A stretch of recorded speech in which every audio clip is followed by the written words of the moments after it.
Okay, I see the signal, so we are live on the channel now. What's going on, everybody? Thanks for tuning in once again. Another Conscious Approach video, ready and raring to go. My name is JV Wins, joined as always by your boy Dogon SS, and we are going to kick things off in today's video talking about something that I found very fascinating that I thought that I would pose to the channel and to our channel's audience. I ran across a video in which a non-black woman did now, mind you, in this video, she's talking about why white women choose to date black women. However, she herself, to me, does not look white. That's just the way I look at her. When I look at her, I don't see a white woman. I see something not white. But, be that as it may, she decided to explain to her probably large following these days, these people get a lot of followers, why it is exactly that white women date black men. And so she got into some nitty gritty stuff talking about power dynamics and this, that, and the third. So we'll go ahead and play it, and then we'll give our reactions to what she had to say.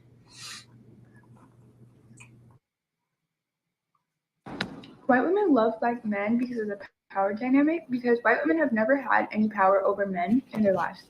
Because obviously all the white men in their lives have always had all the power over them. So white women have whiteness over black men. And obviously to be in any sort of like control feels good, especially when you're used to never being in control.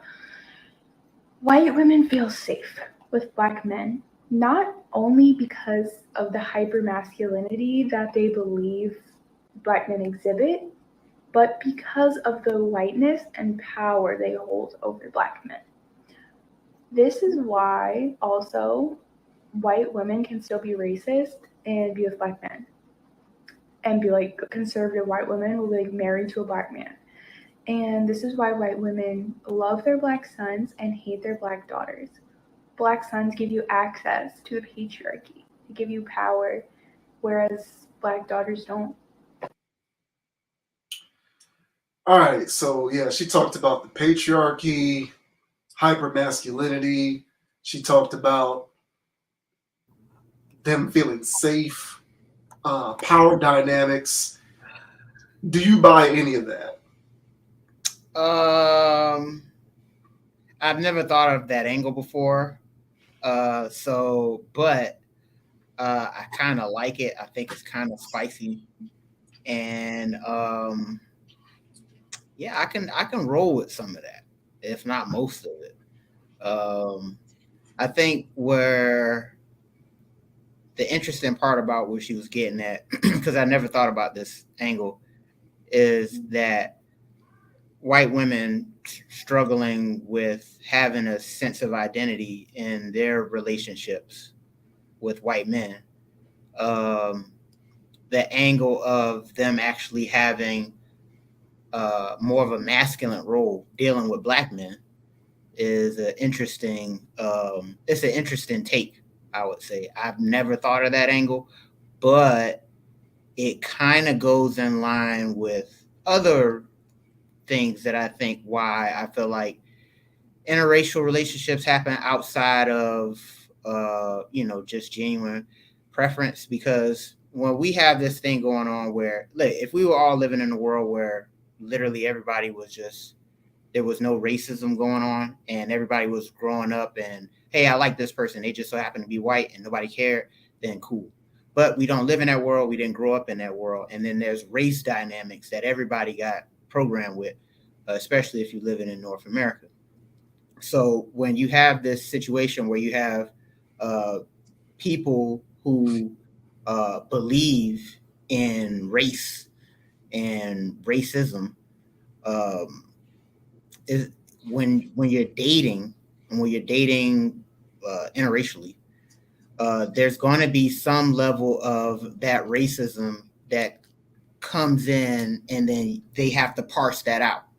The white person has to tell the black person, hey, I don't see this, and vice versa. So with those dynamics all into play, I never thought of the side of it where that if a white woman came into a relationship with a black dude, she's in it for the reasons that she couldn't be in one with a white man.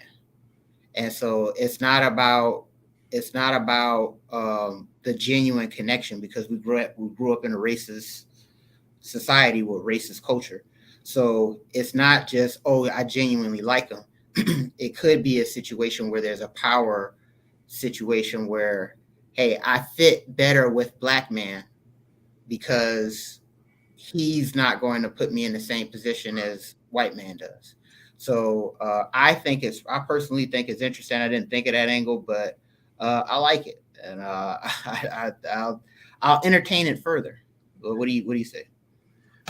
So I buy what she is saying only from one standpoint, and that standpoint is this. By and large, I have noticed that statistically, the majority of the times that I have observed non-black women, and in particular white women, within the context of this conversation, we'll just stick with that. The times that I have observed, for the most part, white women who actively seek black men. So, there's two different categories, I feel, of non-black women who date interracially.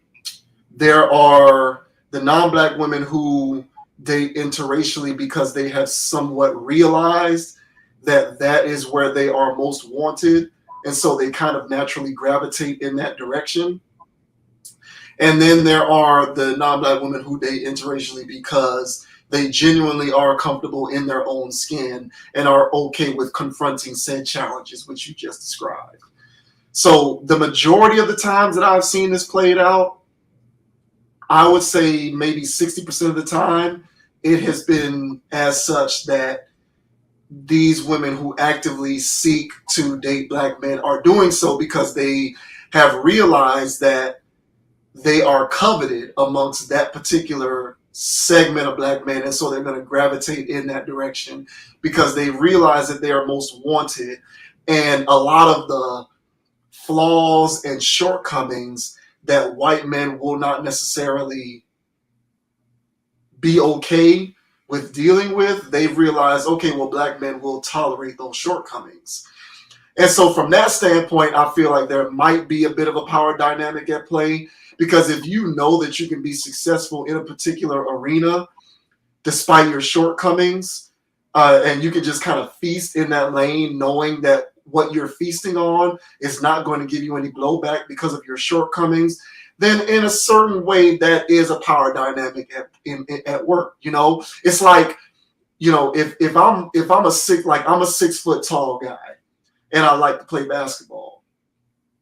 Now, I can't compete with guys who are 6'6" and who can jump out of the gym and dribble, pass, and shoot.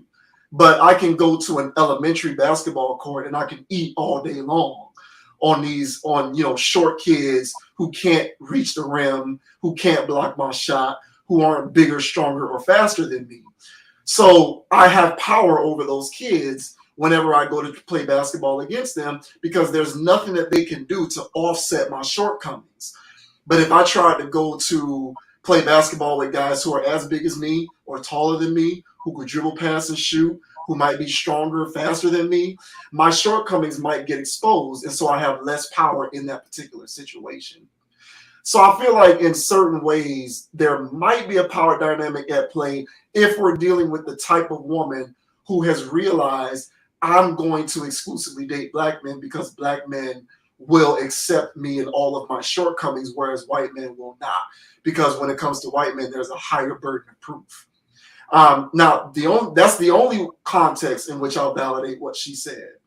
Otherwise, I kind of don't buy it, because in order for me to buy it, I would have to agree that en masse, there are large segments of white women who are actively seeking to date black men. And I'm just not really seeing that happen. We've talked about this before. We even mentioned it a little bit when we talked about Bronny James taking the girl to prom. like there was all of this blowback because he took the white girl to prom. And I was looking at it from a socioeconomic standpoint, saying I kind of anticipate this. And I just don't see it happening in mass because unless you are a black man who gets to operate in those lanes, such as, where do we see the majority of these play out where we're dealing with these interracial couples in these relationships? Isn't it usually pro basketball players, pro football players, or entertainers? Maybe some of our hip hop stars, like in mass, statistically speaking, that's where we see most of this playing out. And I personally think that the reason why it plays out within those particular contexts is because those are the black men who retain the greatest majority of the opportunities to date interracially, specifically attractive, desirable white females. But in mass, I just don't see it happening. And it's not really happening because I really don't think that statistically white women are actively seeking to date black men. I just don't see it playing out in mass like that. And so if we wanted to look at this from sort of a pocket universe type standpoint, where we might be able to pinpoint small individual instances in which this is taking place, then perhaps I can validate what she's saying. But I kind of look at everything in totality. That's kind of how my brain works.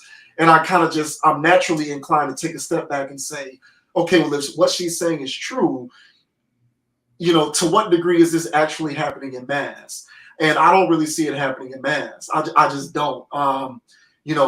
I spent a lot of time living in a college town. I went to school at a majority white school. And I went to a lot of parties and I was in a lot of social situations where I had the opportunity to observe just how prevalent the advent of white women dating black men is. And for the most part, I just don't think it's all that prevalent. Like, maybe if we were in one of those socially progressive environments, like I've heard that New York, particularly New York City, can be more on the socially progressive side. And so you'll see that playing out more often, where you'll just have white women and black men dating, and it's genuinely because they like each other and none of those racial dynamics are fitting into the puzzle.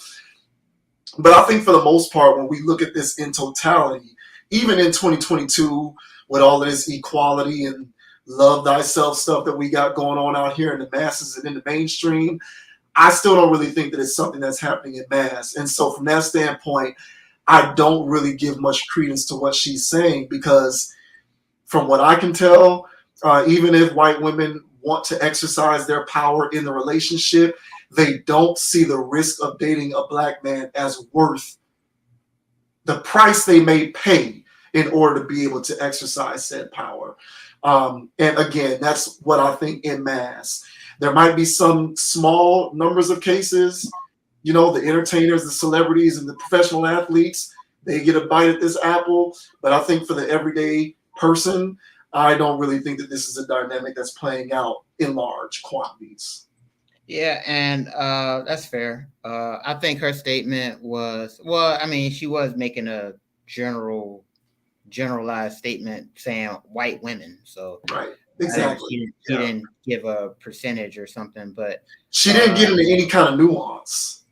No, she didn't. But at the same time, I think where she's coming from is that is an angle that some white women may be using in order to date.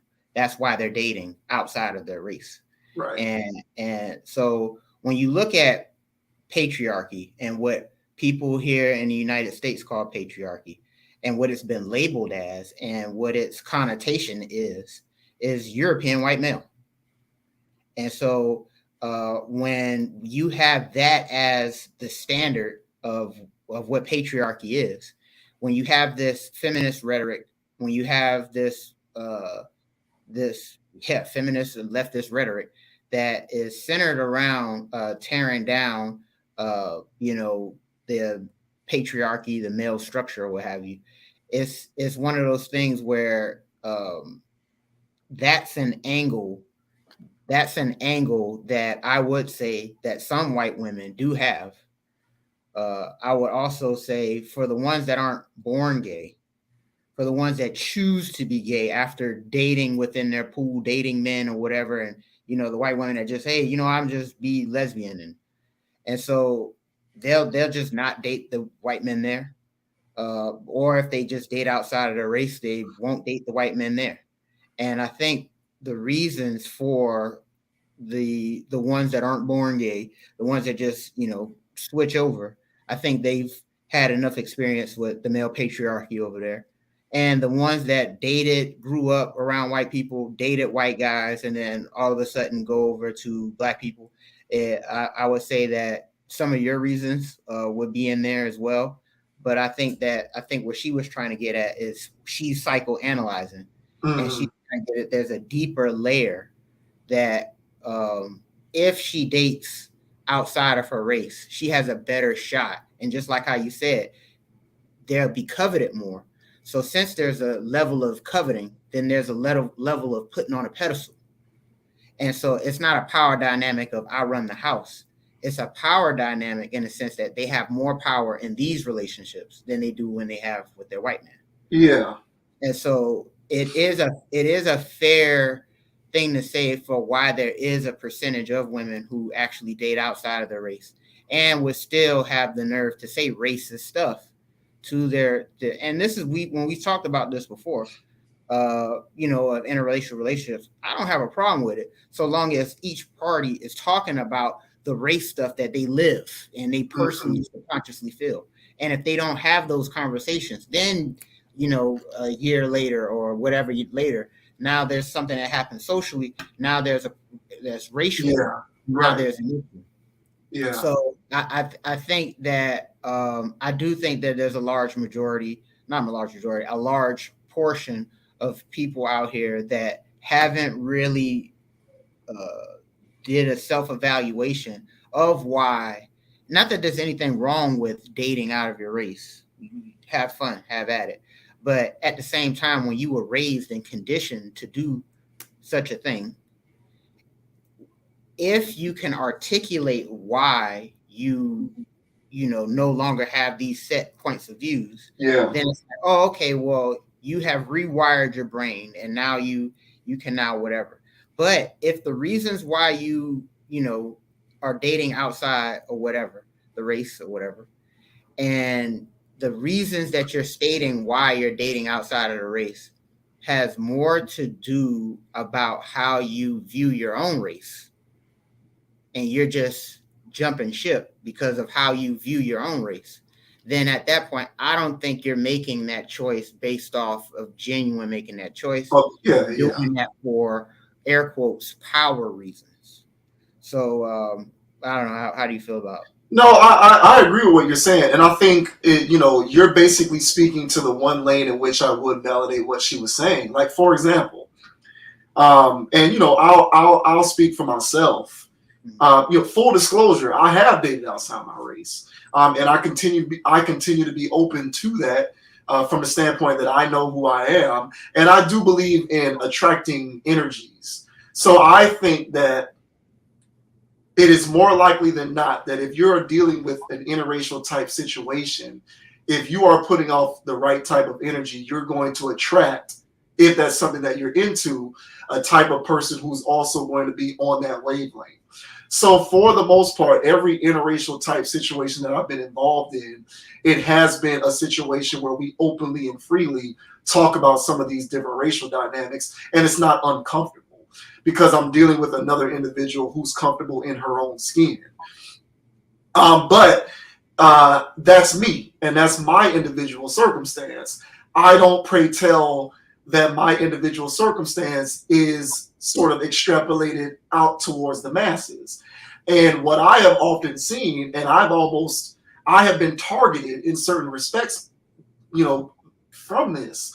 And it's that, I'm seeking to try and date you because the men from my race will not put up with some of my baggage, but I believe that you will. So that's why I am sort of, that's why I now have a preference for you. It's a manufactured preference. It's a preference that comes from an inadequacy that you were not able to overcome with a group that in a perfect world you would prefer to still be playing with. So like, it's not that some of like a lot of these women who do this in a perfect world, trust and believe they prefer to still be dating white men.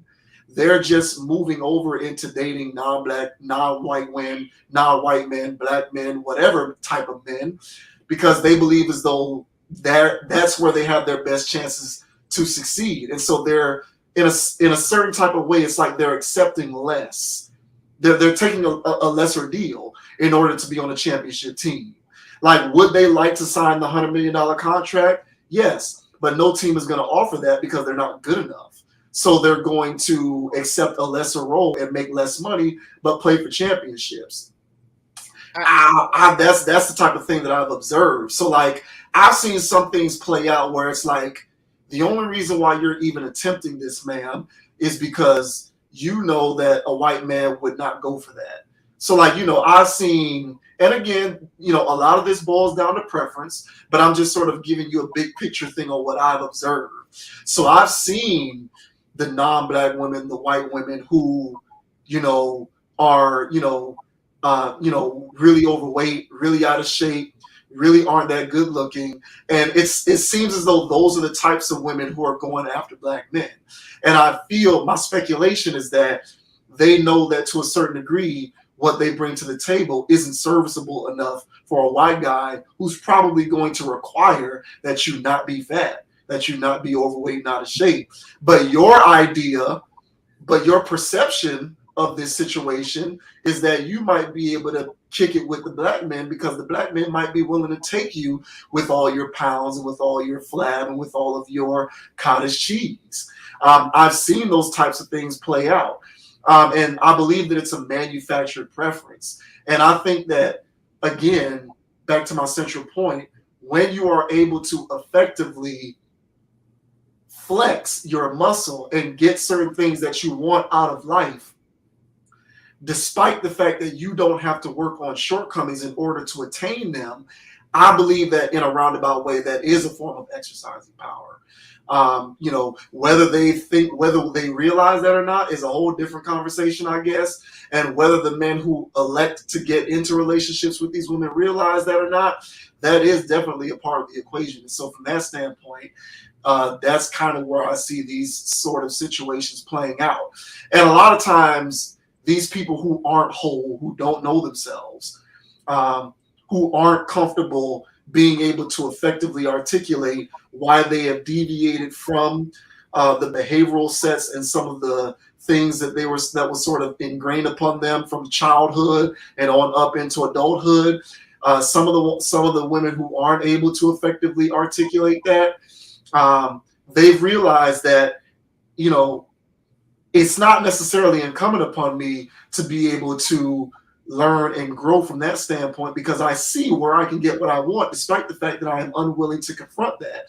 And so I'm going to go over here and exercise that option because it allows for me to essentially hide in the shadows, but still get what I want. And I do think that that is a relatively distinct power dynamic that is actively in play. Yeah, and I think that's kind of where she was getting at overall. It wasn't so much like all white women are just to control black men. It's not to control. It's to get a sense. She went down the rabbit hole of for instance, because this happens. So black guy, probably one of the black guys in this image here. All right, Blake, they go to a family function, and he shows up. There's white people there, whatever, and he's the only black guy there, just super token. And so as he's there, there's all kinds of, not directed towards him, but just racial or just cultural type of stuff that would rub black person wrong way or whatever. And with that kind of thing where where that girl that he's dating is raised in this environment, she's around these people, she's joking, she's laughing. This guy doesn't like some of these jokes or doesn't like some of these statements or whatever. He may or may not say something about this, but the point is that woman doesn't see or feel that most likely. She's not in the same world or boat as that guy most likely. Mm-hmm. And I've seen situations where yeah, I mean, Instagram posts or TikTok or whatever, you know, the black guy at the kegger is the guy that's doing something racial, and then here comes this white friends doing the race. Why is that one black guy acting like he's being lynched or, you know, George Floyd at this kegger with all these white people, just so he can be socially accepted in this little circle here, or whatever weird thing that person has going on. And so whenever that one black person or whatever is willing to deal with self-respect, disrespect from either his partner or whatever, friends, this is anything outside of somebody's own culture, honestly, even within the culture. But if it's outside of the culture and these people are making racially insensitive jokes, or they have these types of ways of viewing the world where you're on the outside looking in kind of thing. Yeah, where theirs is the only type of reality in existence. Right. I think that's kind of what it is. And not to cut you off, but I just kind of feel like that comes from essentially that comes from growing up in a culturally homogenized environment where you were never taught to understand that other people live realities that are not your own. Mm-hmm. So when you take that into the wider world and you're dealing with different people from different backgrounds, and you believe that your reality is the only one in existence, you're going to treat other people as if their experiences are the same as yours. And so when you act in kind, it might rub people who don't have those realities the wrong way. And I'm gonna let you finish, but in those instances, it's incumbent upon those individuals to whom those things are being rubbed the wrong way to speak up and just make that other person understand that their reality is not the only reality in existence. But it isn't necessarily something that's always done with maliciousness. It's more done so out of ignorance. Like you truly just have lived your entire life believing that everyone does. For example, keggers. You know, you got a lot of these kids who go to these who grew up in culturally homogenized environments. They go to college.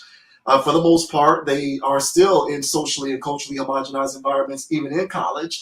And they go to these parties and they bring that homogenization into the party with them. There might be a couple of people who don't come from those environments, but because they perceive their reality to be the same reality as everybody else's, that's when you start getting some of that latent disrespect and all of that kind of stuff.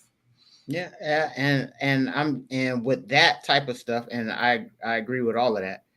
But the girl may do it or whatever. I've seen Halloween stuff where these two people are supposed to be together, and you know, she's doing something racial to him, but they see it's okay because it's Halloween. I don't know what kind of humor those two have, but the relationship that generally goes off is, you know, slave person or civil rights this person, and in those images the white person is doing something to the black person.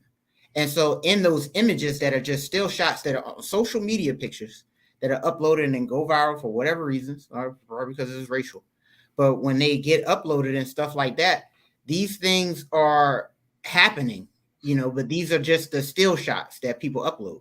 But these things go on behind closed doors all the time. And the reason why that woman has you know, a whip or whatever while they're doing Halloween, and he's dressed, you know, traditional 12 Days a Slave or something, and they're doing this for Halloween, or it's whatever, and he's eating watermelon, you know, on a TikTok, and it's like, why is she?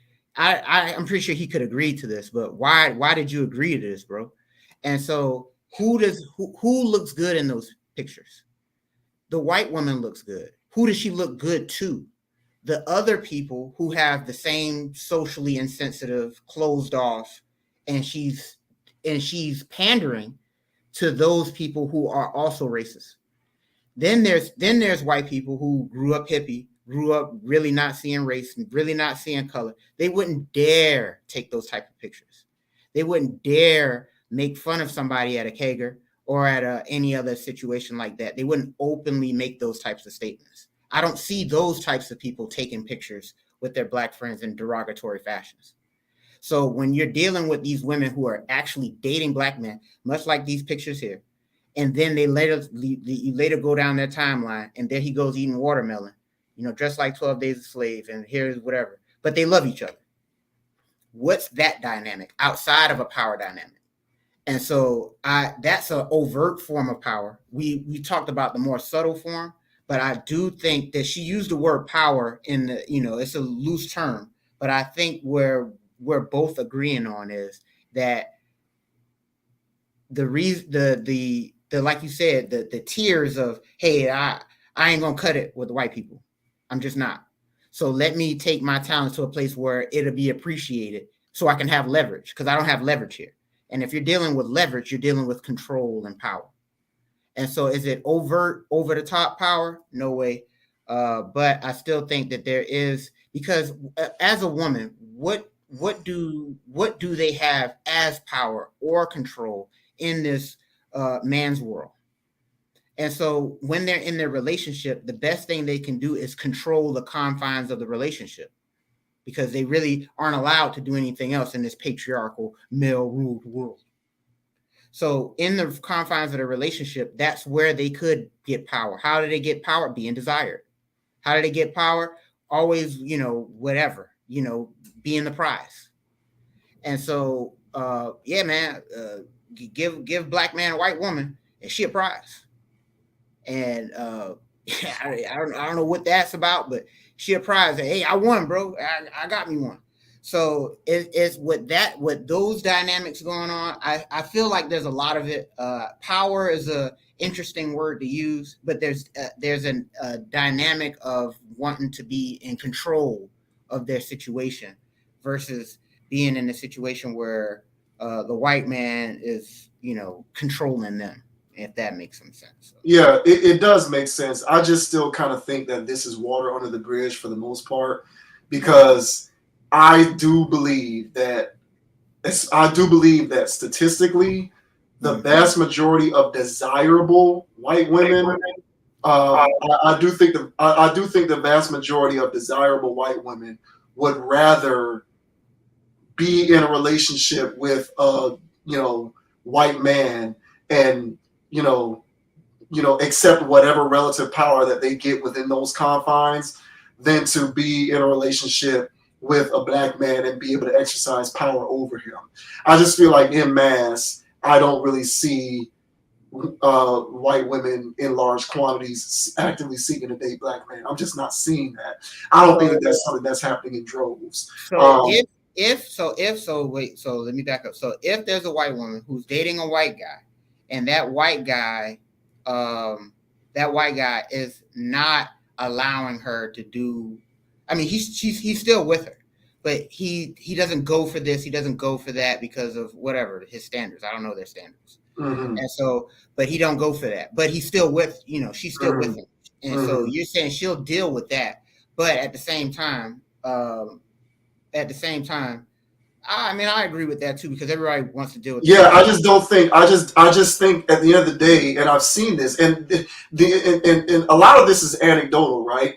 But at the same time, I've seen it play out a lot in reality. I've seen it, and so like I just think in those types of situations, they'll just if push comes to shove, they'll just leave that guy and they'll try to find another white guy who's more amenable to their lifestyle and their preferences and life choices. But this idea that they're going to, start in droves, bro, just walk outside and look around. I'm not seeing, and let me make sure that I'm clear about this. There is everybody, and then there is the those amongst our respective communities who are desirable.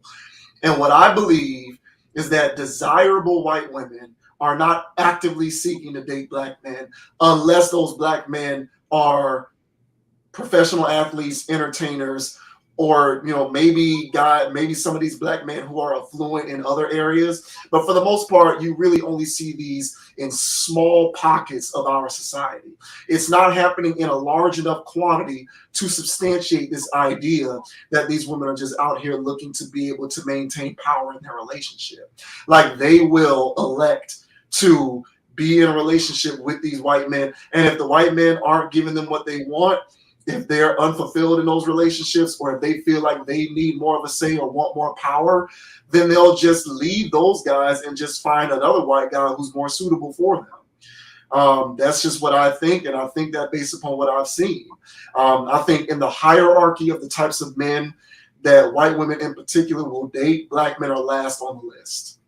So, and from that standpoint, maybe if you get with a black man, it means you got a hell of a lot of power because they're so low on your list. But practically speaking, it's not happening enough in real life to make me believe that there's any validity with what she's saying, other than from a conceptual standpoint, thinking about it logically, there's some sense to it.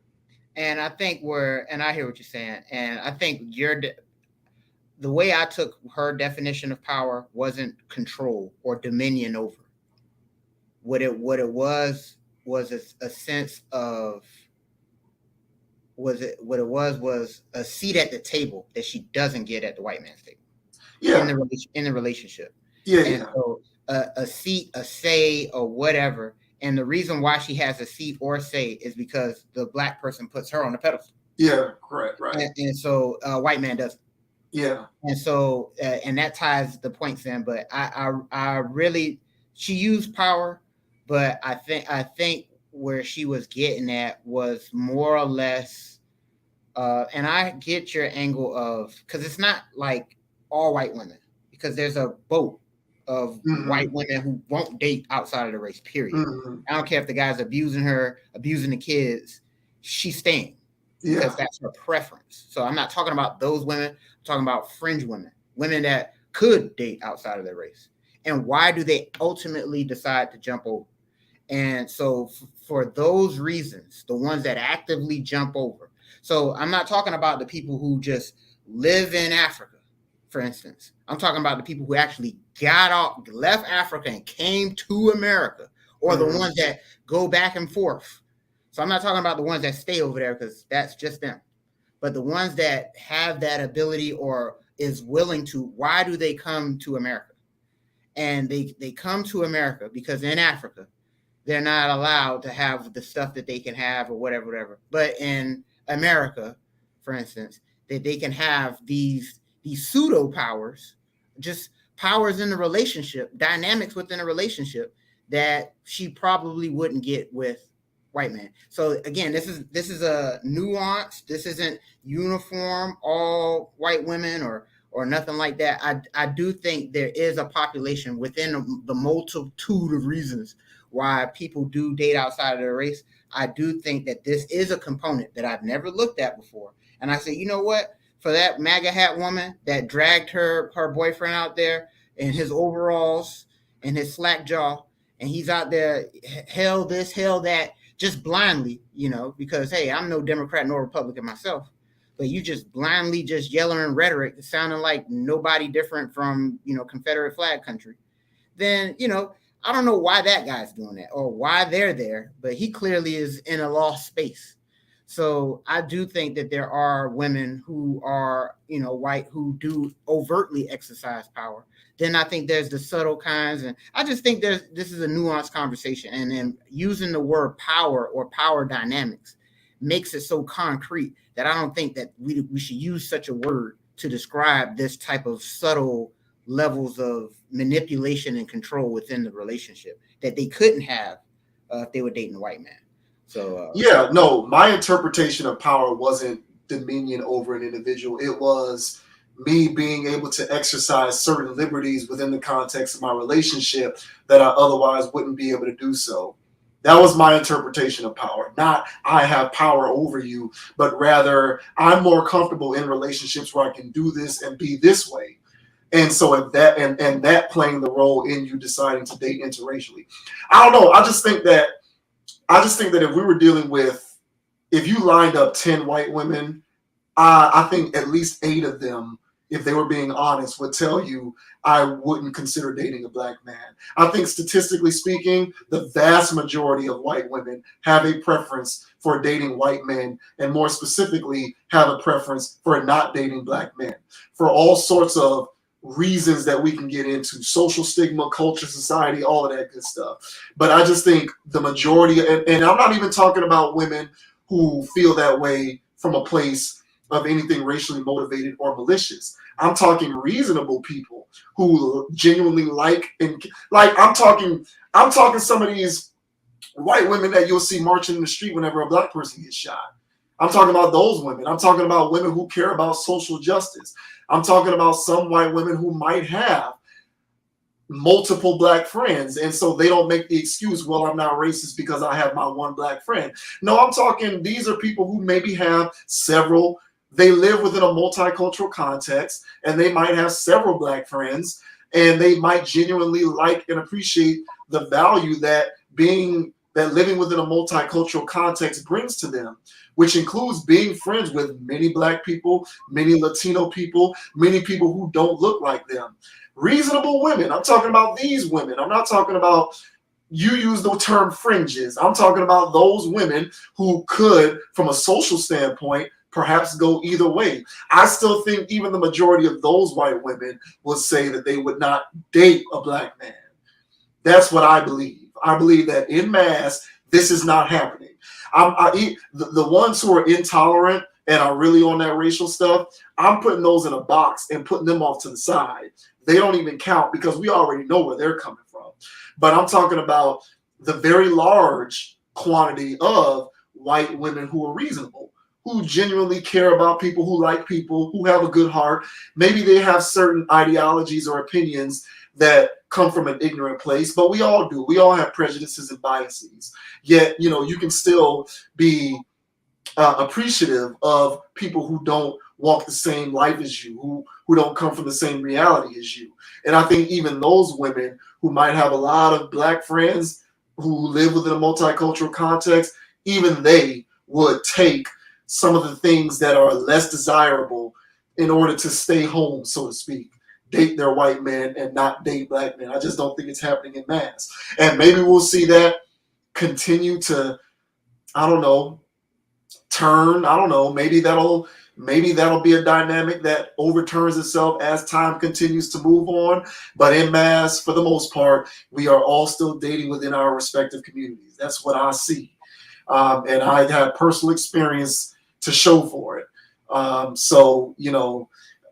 But we weren't that far apart in terms of our interpretation of her inclusion of the word power in her analysis. So that's just kind of how I see it in this general society that we're living in.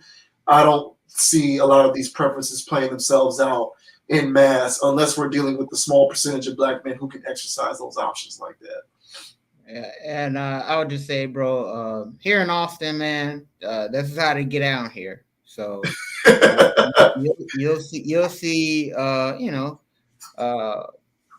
people still dating within their race for sure, but there's tons of interracial stuff going on here. There's so much of it that there's tons of just mixed people here. Right. And no, go ahead. No, I was gonna say, and the sad part about it is, from the mixed people that I've seen here and I notice here, they struggle with colorism issues, cultural stuff, cultural issues, therefore emotional issues, and other things that I've noticed here in just in Austin. It's just Texas though. Texas is like a fucking pressure cooker, bro, when it comes to race relations here. People here act like they don't see race, but it's such an underlying thing. It's ridiculous. But still, nevertheless, there's tons of interracial relationships here. And I think there's other pockets in the United States where you could see where people are more liberal about those things. But coming from Tallahassee, I know for sure. I know Tally, it wasn't really that much going on. And at the crib, I mean, it's not. It's I not. mean, it's really not white people unless you go to Brickell or something. So. It's not though. It's not. It's not even happening. Like it's not, and that's my point. Like, and that's interesting. And so, yeah, like it's a nuanced conversation because we are dealing with our own environments. So, based upon the environments that I've been in, that's what I've observed. Like, I was in Tallahassee for 18 years. I went to Florida State for a total of 7 years between undergrad and grad. I had plenty of white people that I hung around, and I was in plenty of, of those parties and in those rooms where there was a lot of white people in the room. And I'm just looking at it at face value. And, I hung out at the bars where there were, where it was a majority Florida State student crowd, which is going to be a majority white crowd and whatnot. These girls are not out here dating black men. They're not. They're not. And the ones who are, there's something going on with them that can be explained, in my opinion. I'll leave it at that. But the ones who look good, the ones who look good, the ones who are in the gym 4 days a week, the ones who come from well-to-do families or whatnot, and they're at Florida State and all of this kind of stuff, like the good-looking ones, the pretty ones or whatnot, they're not trying to date black men. They're just not. I'm not seeing that. And even down here in Miami, where it's more of a mixed bag, people still date within their own. So the attractive Latino women, they're dating either white men or Latino men, and vice versa. Yeah. Even like white, they're even the white people who are down here, the white women, they're dating a white guy, a Latino guy. No, they're not jumping the fence like that. They're not hopping it. But like I said, this is Florida, and that's what I've been exposed to. So maybe if I go to a different environment, my perception would change. But based upon what I've seen, and people talk about the cultural melting pot, Miami is that in a nutshell. And I'm still seeing people basically stay within their community, if not relegate black people to being at the lowest possible position on their individual totem pole preference wise. It's just not happening in mass. Yeah, I mean that's fair. Coming from the same places, bro. But yeah, man, just being here in Austin, this was by far when I moved here the most interracial situation I've ever seen. I mean, everywhere I go, there's something, and there's the ones where it goes, oh yeah, black guy, short, overweight, white woman. But then there's, black guy, white girl. Yeah. Regular white girl. And that's for me, that's fine because maybe their socioeconomic situation is compatible. That's kind of how I look at that. I agree with your stance that it's important that both individuals know each other and are comfortable enough to be able to broach certain conversations and not be embarrassed by them. And if you can't do that, then it might not be a relationship worth being a part of. So I do agree with you on that. But my experience has been that I've always been able to do that. And my number one rule, as someone who advocates for exploring all of your options, whether you're a man or a woman, my number one rule has always been, if you are going to date women from a different culture or race, just make sure that you are dating a woman who is just as desired by the men in her own community as you desire her. That's been my number one rule. So if you're going to date a white woman, you better make sure you're dating a white woman that other white men want. If you're gonna date a Hispanic, I don't care where she's from and I don't care what culture or race she comes from. Just make sure that whoever it is, she's just as desired by the men in her own community as she is by the men who are not in her community. And if you find that is not the case, then you're playing yourself, in my opinion. That's fair. So, all right, that went a little long, but it's all good. We're gonna move on to Will Smith. We're gonna move on to Will Smith and Will Smith's public apology to what happened at the Oscars this past year with Chris Rock, where he went on stage and slapped him in the face. So we pulled a clip from, it's a longer video. The total video is like almost 6 minutes. But we'll just play this a little bit and we'll give our reactions to Will Smith's public contrition tour of the whole Oscar slap incident. Rolled her eyes. Did she tell you to do something? No. Did she, or insults? After Jada rolled her eyes, did she tell you to do something? No. It's like, you know, I made a choice on my own, from my own experiences, from my history with Chris. Jada had nothing to do with it. I'm sorry, babe. And say sorry to my kids and my family for the heat that I brought on all of us. To all my fellow nominees, you know, this is a community. It's like I won because you voted for me, and it really breaks my heart to have stolen and tarnished your moment. I can still see Questlove's eyes. You know, it happened on Questlove's award, and you know, it's like I'm sorry really isn't sufficient. What would you say to the people who looked up to you before the slap, or people who expressed that you let them down? So there's two things. One, disappointing people is my central trauma. I hate when I let people down. So it hurts. It hurts me psychologically and emotionally to know I didn't live up to people's image and impression of me. And the work I'm trying to do is I am deeply remorseful, and I'm trying to be remorseful without being ashamed of myself. All right. So that was how much do you want to bet that within the next, I would say, 48 hours, we are going to learn that Bad Boys 4 has resumed production? I wouldn't be surprised. Wouldn't be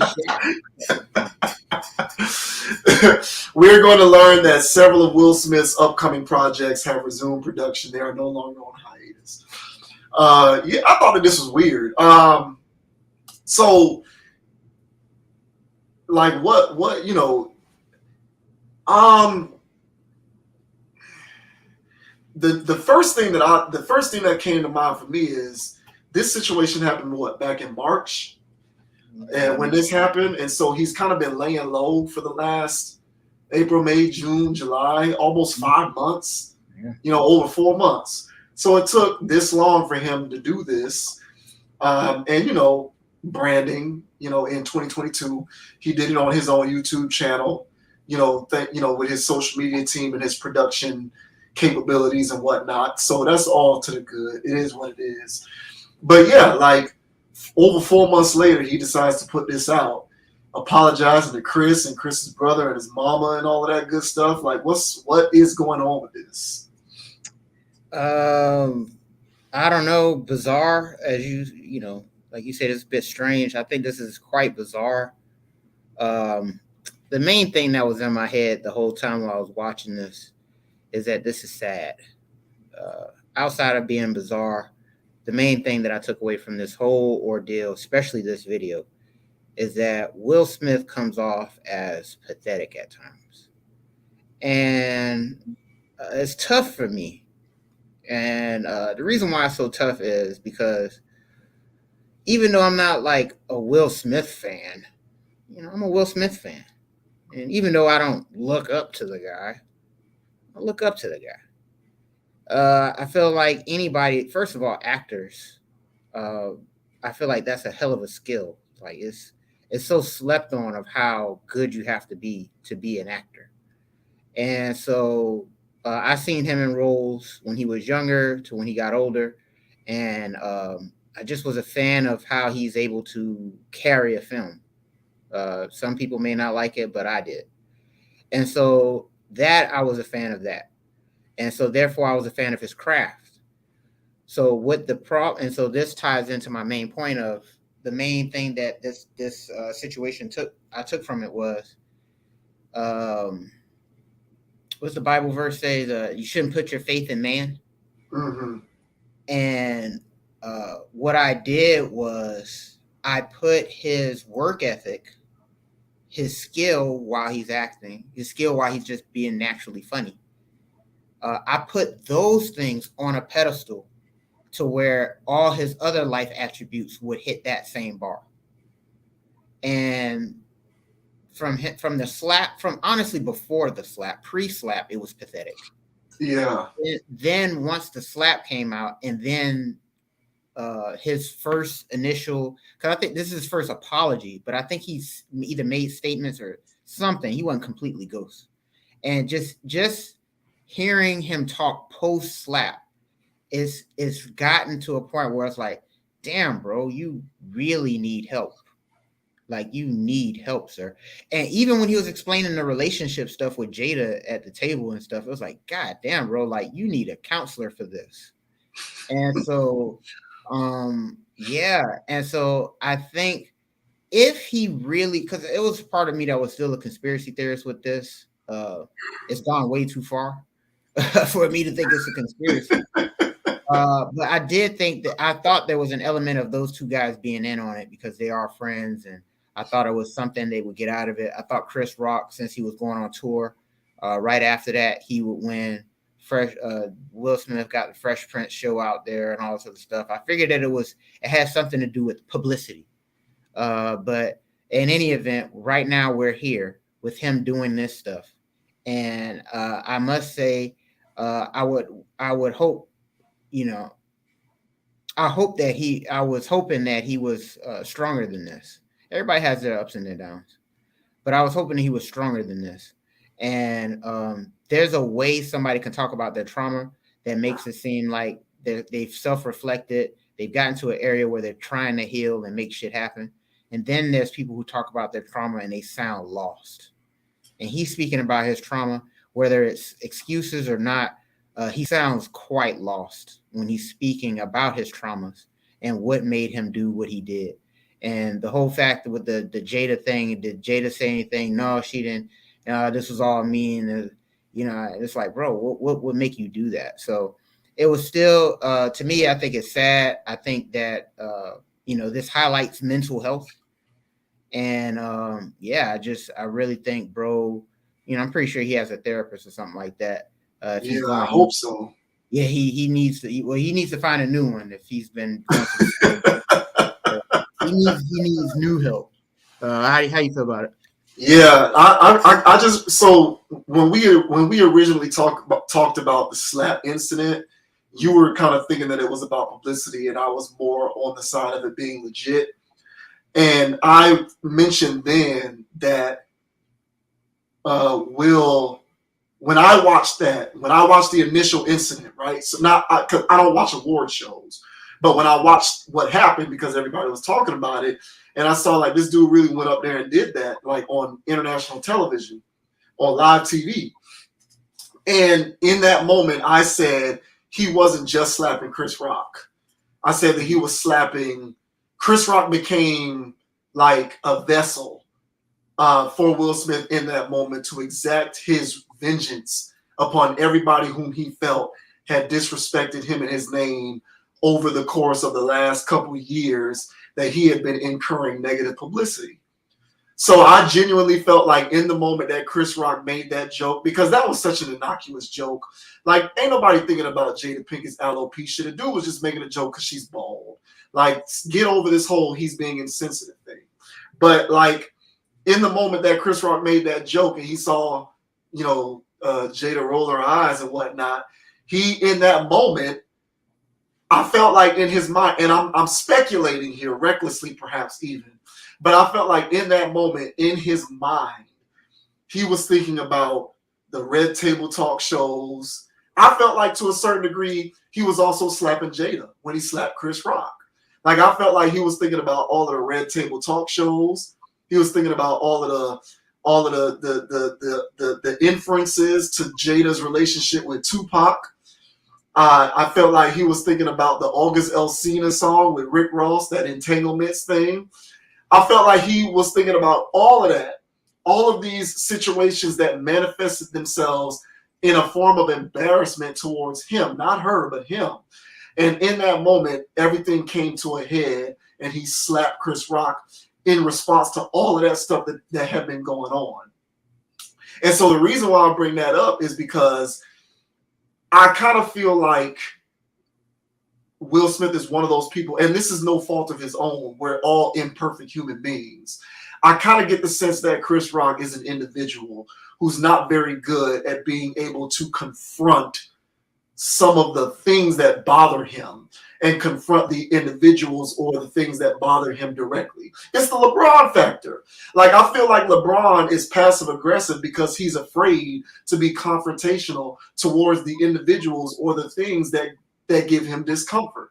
And I think that some of that might be going on with Will Smith, where he just does not know how to appropriately and effectively be confrontational towards the things that give him grief, whether that's his own marriage, his relationship with his wife, other artists, other individuals, because he gave a vague, cryptic reference to past interactions with Will Smith with Chris Rock in that clip, where he said, my past, I don't know if you caught that, but he was like, that didn't come from Jada, it came from other things, my past dealings with Chris. What does that even mean?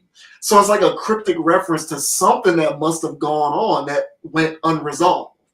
So he just kind of strikes me as someone who just does not really know how to effectively be confrontational. And I think if he had known how to effectively be confrontational at the time when certain things were confronting him, then he might have had a more even-keeled disposition at that time when the Oscars thing went down, and the whole slap situation wouldn't have occurred.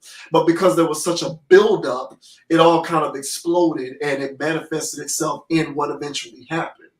And so, it takes me back to the central point that you made about being able to effectively manage one's mental health. And I think being able to effectively manage one's mental health, knowing how to confront uncomfortable situations and scenarios is a part of that. And maybe he's just not very good at doing that. And a lot of people place negative connotations upon the word confrontation. Like, being confrontational doesn't mean that you are okay with or comfortable with fighting somebody or yelling, fussing, fighting, arguing, cussing with somebody. It's more so about being comfortable enough in your own skin and being okay with addressing something with another individual so that you can perhaps come to a resolution or a compromise. But I think a lot of times, because we're afraid of what the other person might say, or we're afraid of how another individual might react, we internalize things that we should probably confront in a healthy fashion in order to resolve any sort of, to use his word, trauma. But because he might not be the best at doing that, things get held in and then they explode. And then he has to do a contrition tour and make all of these videos where he's apologizing, where maybe you wouldn't be here if your mental psyche had been in such a place in your past that would enable you to be able to be more comfortable in situations where you might confront certain individuals and occurrences that you feel are inhibiting your personal growth, even if that means confronting people who you care about, people like your wife, for example. So, that was my initial reaction to watching that clip. I agree that I was sad for him, not because I feel like he messed up, but more so because I feel like, we're all entitled to mistakes. And so, let's be real about this. In the grand scheme of the, how does Doctor Strange put it in the movies? In the grand scheme of the cosmos, or in the grand equation of the cosmos, or something that Doctor Strange says in the Marvel movies. But like in the grand scheme of the cosmos, this is a drop in the bucket. It was one rich guy slapping another rich guy in public. It was an embarrassing moment, but in terms of problems with the world at large, this does not register on the Richter scale in any kind of way. So this really is no big deal. But in terms of it being a referendum on how to be able to effectively manage mental health, there is something to be said there. And I just kind of felt bad for him watching that clip, because clearly it's something that he's struggling to deal with, but it's just unfortunate that he has to deal with it while making these weirdo videos like this, as if it's going to help the situation, when really the only thing that's going to help the situation is sitting himself down and figuring out the best way for him to learn how to, meet certain things in the middle when they happen, so that you can curtail the potential for any future major embarrassing moment. Well said. I agree with all of that. And I just would just loop it back into just his mental state of he didn't even, outside of saying that he was sorry, I didn't hear his apology either. And he was talking that whole entire time, and I didn't hear any point in that. Any time where he could have really elaborated and unpacked something to explain his logic, he didn't go there. And this production of an apology is strange. I mean, I get it. Like how you said, it's branding. I've never seen that W before on his hat, but I'm sure that's his name. I'm sure this is the set to one of his shows. I'm sure he's going to have Chris Rock and interview Chris Rock on his show, maybe in that same room. So if I was wrong about this being a conspiracy, I might be right about this part. So I really think Will, yeah, man, he's a cautionary tale, man. If you're flying high in life, meaning you're achieving something at a very high level, and a lot of people can see you, so you're flying high. Everybody look up and they just see you up there doing your thing. And so when you're flying high, it's high stakes. A lot of people are watching, and you gotta, Tyler to LeBron, you gotta get your LeBron on. Now, people might think it's fake. People might think it's fake. People might think you're beating around the bush instead of really talking about the issue that you really feel. But when you're flying so high and everybody can see you, everybody that's below you is propping up your brand. And the more, I would say, confrontational in this aspect, not the confrontation you spoke of, because I agree with your definition. Mm-hmm. But if you become confrontational with your listeners, then at that point, it's like a hot air balloon, and the people literally prop you up. And when you take a jab at them, for instance, when people get canceled or whatever, for instance, it takes the air out of the balloon. It kind of waters down and dilute whatever they were doing up there flying so high about. And so, at least for me, this whole situation, especially this video here, it just recentered me in a situation where there's other people in my life that I admire because of their craft, but not who they are as a person. Oh yeah. For instance, right? We didn't put this up here, but we're not going to use the R word here. But Mystical, you heard about Mystical getting arrested. Yeah. And so Mystical was, man, I really can't jive with him. And he was a favorite of mine. I would listen to his album all the time, and to hear that he's, did it again. And it's just like, and I saw some report that says it's the third time he did it in the last 20 years. And this is like, you know what I'm saying? This is Mhm. wild stuff. Yeah. And so when you're dealing, and so with Mystical as a person, then I'm disappointed. Then I turn around and be disappointed with Mystical. Like, oh, come on, man, get it together. It's like, hey, he did it before. Why did you put him on such a high standard still? He Yeah. is a man. And Yeah. so Will Smith is a mortal. And so this to me is also a cautionary tale, just to look at life through a different lens, or just a refocus if you already had this as a life lesson, to the people that you do hold to a high esteem, the people that you are going, oh man, they're doing this. You can still regard them and revere them and for whatever skill or accolade they're doing. But at the same time, they're so excellent over there. Jordan, for instance, where he's just so excellent at basketball, but it's not scalable towards anything else. Yeah. They're pretty shitty everywhere else, bro. And so the same thing here for Will Smith. For me, I appreciate his work ethic and his talent and all that good stuff. But once it comes down to his personal lifestyle, I don't like the way how he was getting dogged out by Jada. I don't like this situation here. It just makes I don't like how his kids give feedback to how he raised them. And so there's some things where it's like, damn, Will, why are you falling so short in all these areas? But it's just like, hey, the only reason why I'm holding him up like that is because of his acting. And the rest of his life and the rest of his body of work, or at least when it comes to his hand-to-hand stuff, shows that he struggles with mental health.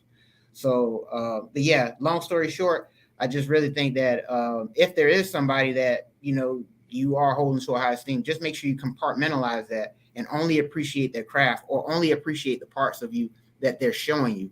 Don't assume that they have other areas of their life, as succinct as their, performance. So. Yeah, I completely concur. I think people make a serious mistake when they attach the label of role model to any public figure or celebrity. I have always said that the only people who you should hold in that capacity are people who you have personal relationships with, who you can look towards as a staple in that regard.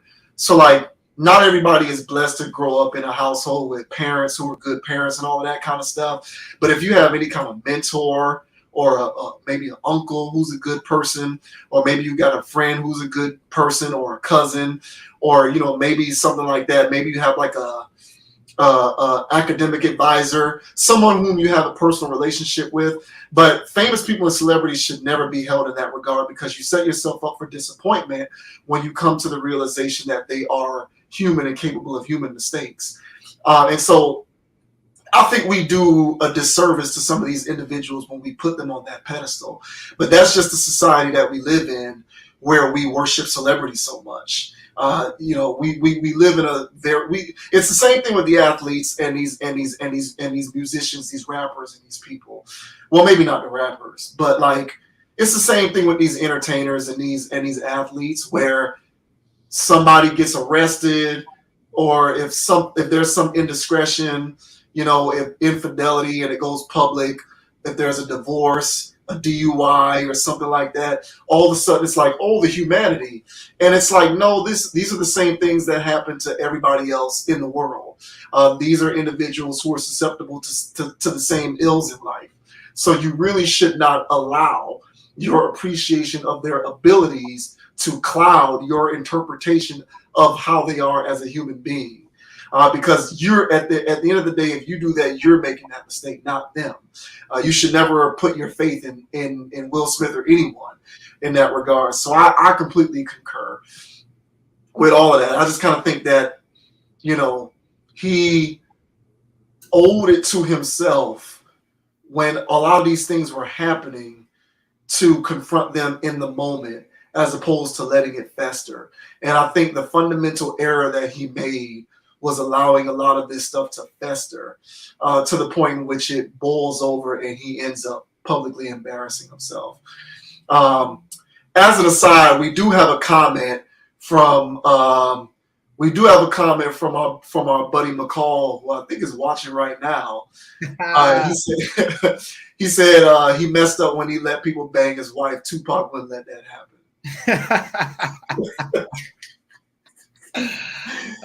So that's actually a very McCall thing. So, but also not completely false too. I don't think Tupac would let that happen, but that's part of the problem. Tupac ain't will, and that's a whole nother conversation. But yeah, you my know, thing, my thing is, and yeah, man, my thing is with Will, bro. He's just had a whole his whole history, man. He just showed that he was just simping behind closed doors, and the Jada stuff really just put him on blast. He just didn't look good there at all. Everything he does is embarrassing. So honestly, like this is embarrassing. I'm embarrassed. That's why I said I was sad. I'm also embarrassed to this. I don't think he should be doing it like this. But this I'm is embarrassed when anyone does anything like this. Yeah. Like it's cringe. Like I feel cringe watching it. Like I feel it sucks that you are in the type of predicament in which you have to make content like that. Yeah, I mean, but it's tough. It is what it is, man. But definitely with the production, the sad faces, the hollow apologies, the whole thing, man. It. I mean, it just shows you where he's at as a person, and I I personally would be weirded out by Will. I think if I hung out with Will Smith, outside of the cool quotes here or there from some book or whatever, I'm pretty sure everything else after that gets pretty weird. And even man, and even you can see Jada's face, like she's over, bro. Like she's completely over him and his antics, and we can go through it. I mean, he pressed the relationship on her, he pressed the marriage on her. Like this guy here, man, he's just. I mean, even with the pregnancy situation, when she was like, "Oh yeah, I popped up pregnant," type of thing, but the way the story went down, it's like he kind of low key planned it, and so it's like, hey, Will, man, what are you doing, bro? So there's nothing honestly outside of the locker room that I'm impressed by with Will Smith. And everything on the court is cool, but as soon as you start getting into the outside the locker room and what he does and how he carries himself, this goes right in line with it. So, and to tie back in with me, not putting faith in man.